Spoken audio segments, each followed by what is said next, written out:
Okay, so we're continuing the 2025 NRL season previews. We've now got the Manly-Warringah Sea Eagles. Last season they finished 7th with 33 points.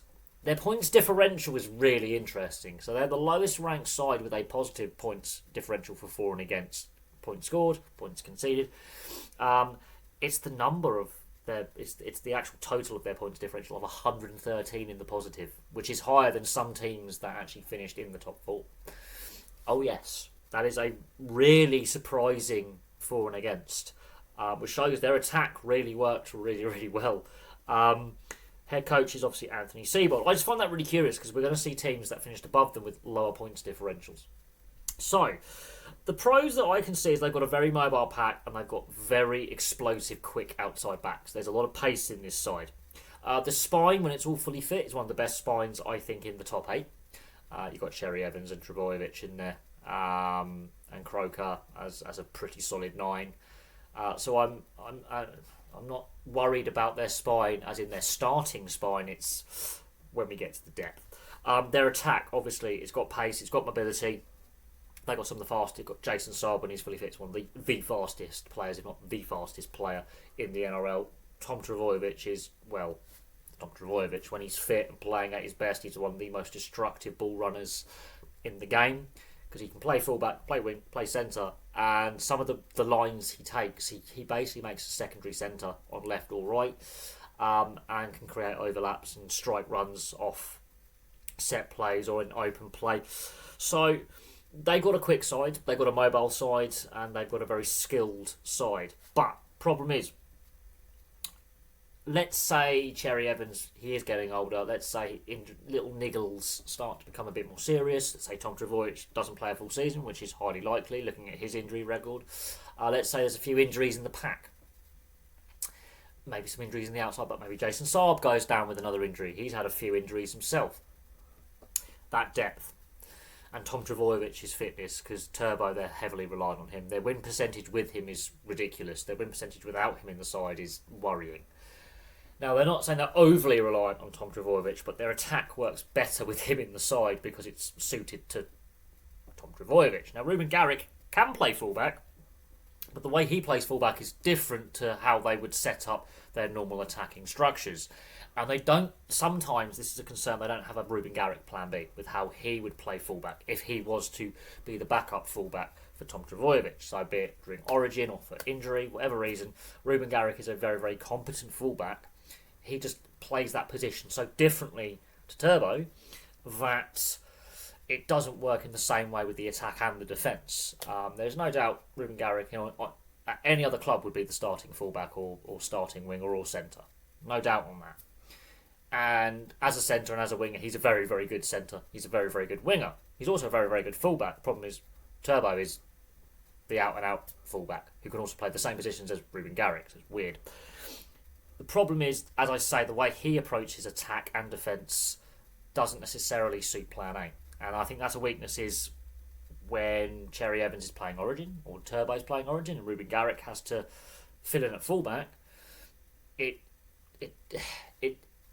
attack doesn't work as well. It's just noticeable. Now, the depth also was tested last season. They did slip off a little bit towards the end of the season. And again, injuries and suspensions did take their toll. Origin took its toll as well. And of course, Tom Trbojevic did miss a fair bit of the season. However, their win percentage this season without Tom Trbojevic in the side was better than in previous seasons. So they're figuring out a way under Anthony Seibold to win without Turbo. Whereas under previous coaches, Des Hasler, they couldn't figure out a way to win without Turbo in the side. Their win percentage dropped really low, and which cost them many a top 8 finish. So I think Anthony Seibold's figuring out a way to win without Trbojevic in the side at fullback. They need to figure out a better way of doing it. Now, Ruben Garrick, as I say, is a very adequate replacement in the one jersey, although he's better, ironically, as a centre. He has actually come into his own as a centre. Now, as I say, the spine depth, once you go below the starting spine, again, is a concern. Outside backs is a concern. And a bit of the forward pack is a bit of a concern at times. If you go down the top 30, there are some players there who don't have a lot of first grade experience. So squad depth is going to be tested. Winning tight matches. Now, while they had this really good points differential last season, if the game was close, you had a concern that they did concede a lot of points. Their defence was not as strong as that points differential does suggest. That opening game against Souths, they did concede a lot of points. Now, they outscored Souths handsomely because their attack was better, but the amount of points they conceded, the points differential hides the fact that their defence was not the strongest defence in the top 8. Not by a long shot. And while they have a very good points differential, very leaky defence, which is another concern. So tight matches, the defence was not up to it. And while they do have a mobile, fast, physical pack, and they do have very quick outside backs, occasionally they did play like individuals, and defensive structures went missing at times, where one player would shoot up, one player would stay, and it became a mess. Too much individualistic problem solving rather than defending as a unit. 4 or 5 players in a pod going, right, we're going to shut down the left-hand side or the right-hand side. A player would shoot out and it'd be a dog leg and it would just be a mess.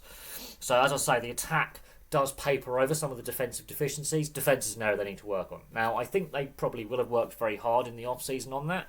And Anthony Seibold has spent some time in rugby union, where defence is a very key part of the game, in a sense that the blitz defence, which is basically based on rugby league, is a big thing, and a lot of test sides, of which Anthony Seibold was involved in the test set up with England, do use rugby league style defensive structures. So if he can use some of that experience from his time in rugby union as an assistant, as a head coach, to work out some of the defensive frailties and working in defensive units, then that points differential could even be better. It's little things. I do think depth is still a concern outside of their, I would say, top 20 players. So you've got your 17, and then a few others that would rotate in and out. The top 30, I don't think is the strongest top 30 in the top 8. It's not the weakest. I wouldn't say that. I still think there's room for improvement with the squad, and I do think some of the players coming through, I think they're going to have to be blooded with some first grade experience to give them experience for following seasons. I think Anthony Seibold is safe in his job. I think they have got a very stable spine as the starting spine, but once players start getting injured in Origin and suspended, that's where I think the depth is just not quite strong enough to be a top 4 side. I still think they make the top 8. They might surprise us and go on a good run to start the season. They might go on a run during the Origin period. They may surprise us. I do think they've got the attacking talent to do that. Is the defence watertight enough to win them a premiership or make them a top 4 side? Hopefully they've made some defensive improvements with their defensive structure. If that is the case, then yes, they could be a top 4 side. They could be dangerous. Their attack is good enough to be that dangerous. Just the defence and depth needs to be worked on. But there we go. Thank you very much for watching. Place your thoughts below where you think the Sea Eagles end up. Do you think they're still a top 8 side? Do you think they could even make the top 4? Could they be a dark horse for a premiership? They've got the attacking talent. And Turbo, how many games will he miss this season fitness-wise? Much like Kalen Ponga, how many games will he miss? That's another question. Can they keep Tom Trbojevic fit enough for long enough this season to have a positive impact on this side? Although they are winning more games without him now than they were before under Des Hasler. Anthony Seibold's figured out a better system. It's still not perfect, and the win percentage is still lower without Turbo in the side. So there we go. Thank you very much for watching. Place your thoughts in the comments section below. I'll have some more content for you guys very, very soon.